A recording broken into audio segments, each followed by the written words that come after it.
I've really started to kind of lose my cool with regards to the left, the woke left, what I call the woke left, the uh, the moral authoritarian woke Taliban. And again, I think that they are a far bigger threat to our nation and to the civilized world than any foreign nation. They are just vile with their behavior, their psychological cruelty uh, seems to be second to none, and that's the way I see it. So I wanted to just defend Adam Calhoun, who is a controversial figure, especially due to his music, its media, social content. It touches on um, touchy subjects. So I wanted to just go and defend the man.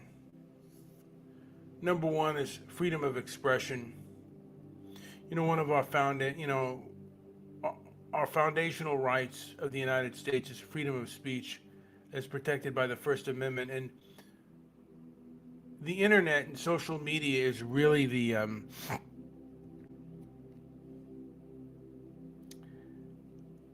the court of public opinion, and the woke left have tried to take kind of control over that, and that really stinks. He represents a demographic. He speaks for a segment of the population who feel their voices, and their voices have been marginalized and misunderstood. Whether or not one agrees with this stance is important in a democratic society for all perspectives to have representation. And basically, these people have been defined by the way the left defines them. And it's kind of like reminding me to a degree of the war on terror when the Bush administration declared the war on terror. One of the things that they would say was they hate us because we're free. And I'm not here defending Al Qaeda or the Taliban, but that's not what they said. And even if their ideology is completely wrong, you should at least know why they feel the way they feel. And these people don't even respect, the woke left don't even respect people enough to understand or listen to them. They don't care about listening to you. They just care that you're against them. So they just want to demonize you, and they want to basically define you the way they want to define you. Number four, it's country rap fusion. I always like at times. It's really interesting when certain types of genres can. I'm more of a film fan, so it's always interesting when it's done well. When genres can blend, and it often works as really great artwork. Sometimes when you hear a rock ballad and they have classical music in the background, it's really beautiful. And I'm a big fan of the spaghetti ball westerns with Clint Eastwood, and the way Sergio Leone kind of revived the western and put his own spin on that. I always like it when people do different kinds of things. He traffics in difficult topics. And some say, well, his approach may be polarizing. He doesn't shy away from tackling complex social and political topics that can, spark important conversations. Right now, the woke left isn't interested in having these conversations. They're interested in obedience and shutting down any conversation. They don't want to have a debate. They just want to. They want you to sit down and shut up and listen. And that's not the kind of society that I want to live in. And yeah, my whole thing is, how do you, like the best way to resist this? I'll get with that in the end. Personal growth. All individuals, Calhoun and other human beings has the capacity for growth, and it's important to allow space for individuals to evolve in their views and perspectives, and you don't do that by just everything's about punishment.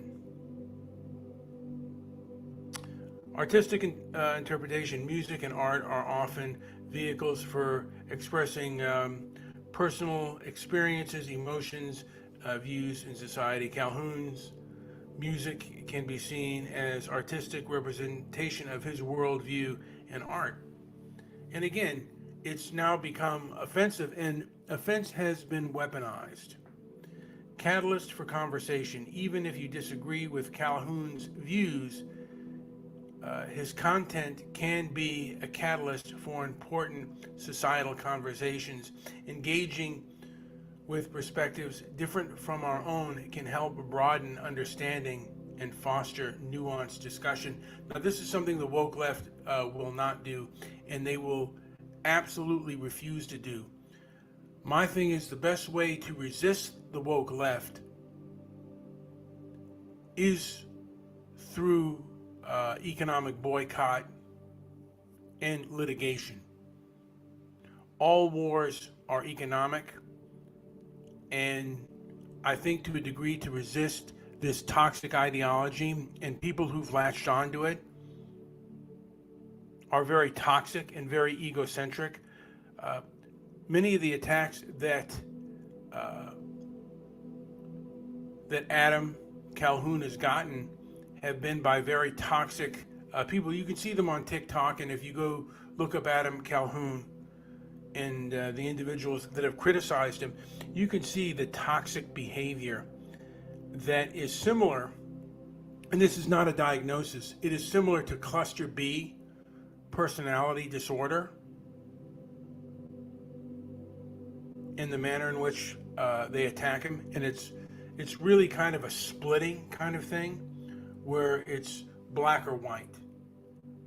And when they consider something evil, then everything else, nothing is off limits or off bounds. And anything that they do, in their mind, is justified. And this is egotism.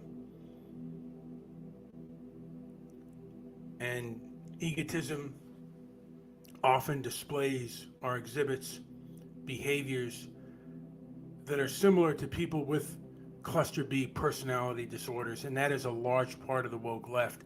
It's very egocentric. It's very egotistical.